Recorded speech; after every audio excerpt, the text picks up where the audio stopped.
वेदों तथा श्रीमद् भगवद गीता का प्रचार करने वाले हमारे चैनल सनातन धर्म ज्ञान गंगा में आप सभी का स्वागत है। मेरे प्यारे कृष्ण भक्तों, आप सभी को जय श्री कृष्णा। मेरे प्यारे कृष्ण भक्तों, सनातन धर्म ज्ञान गंगा चैनल के आज के वीडियो में हम लोग श्रीमद् भगवद गीता से अध्याय 8 के श्लोक 20 को भगवान श्री कृष्ण जी की कृपा से सरल रूप में समझने का प्रयास करेंगे। जय श्री कृष्णा।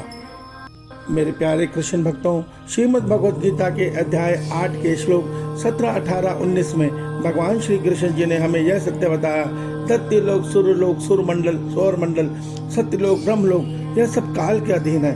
अर्थात यहाँ पे काल के प्रभाव के कारण यह लोग बनते बिगड़ते रहते हैं। मगर आज के श्लोक अध्याय 8 के श्लोक 20 में भगवान श्री कृष्ण जी हमें यह सत्य बता रहे हैं कि हे अर्जुन, उस अव्यक्त से भी अति परे दूसरा अर्थात विलक्षण जो सनातन अव्यक्त भाव है, उस परम दिव्य पुरुष सब भूतों को नष्ट होने पर भी नष्ट नहीं होते। मेरे प्यारे कृष्ण भक्तों, आइए अध्याय 8 के श्लोक 20 को हम भगवान श्री कृष्ण जी की कृपा से सरल रूप में समझने का प्रयास करेंगे। जय श्री कृष्णा। मेरे प्यारे कृष्ण भक्तों, श्रीमद् भगवद गीता के अध्याय 8 के श्लोक 20 में भगवान श्री कृष्ण जी अर्जुन के माध्यम से हम सब मनुष्यों को यह सत्य बता रहे हैं, हे अर्जुन, अव्यक्त से व्यक्त और फिर व्यक्त से अव्यक्त के चक्र में फंसे ये सभी लोग समस्त प्राणियों से परे एक अव्यक्त परा अर्थात शेष प्रकृति भी है जो कभी नष्ट नहीं होती। जब महाप्रलय में समस्त लोग, समस्त ब्रह्मांड, समस्त जीवात्माएं जो अपरा प्रकृति से बनती हैं वह सभी नष्ट हो जाती हैं, मगर तब भी परमात्मा की सनातन अव्यक्त परा प्रकृति का नाश नहीं होता।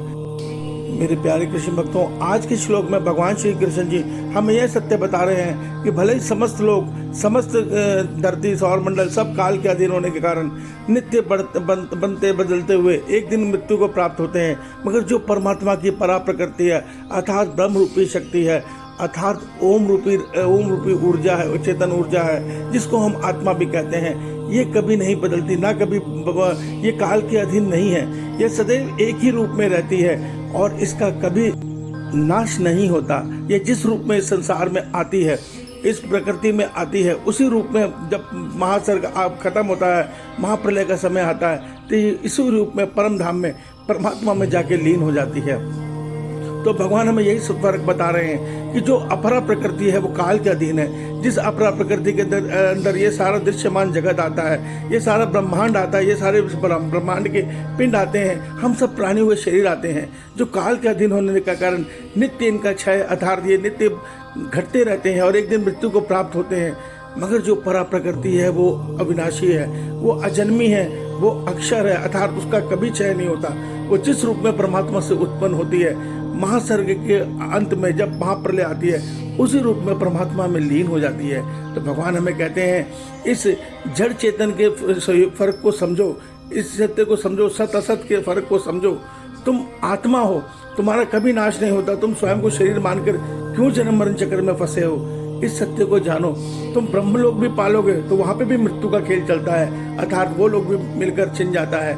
मगर परम पद जब हम पा लेते हैं परमात्मा का, तो वो लोग कभी नहीं छिनता। इस सत्य को भगवान हमें समझाना चाह रहे हैं। इस सत्य को समझिए। ईश्वर आप सबका कल्याण करें। आपका दिन शुभ हो। जय श्री कृष्णा, जय श्री कृष्णा, जय श्री कृष्णा।